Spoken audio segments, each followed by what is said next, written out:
Racing. As they settle, we have Black Makisig, break with their start, moving upon the outside forevermore.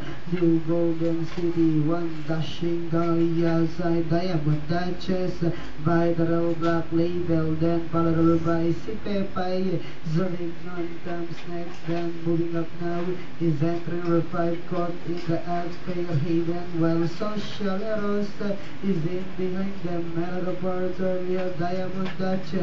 Makisig is running by the Forevermore is down in third, then followed over by New Golden City. Zolignon comes next, then followed over by Sipepay. And they are now entering the home stretch with Makisig, this time by about 3. Diamond Duchess still in second. New Golden City still in third with about 75 meters.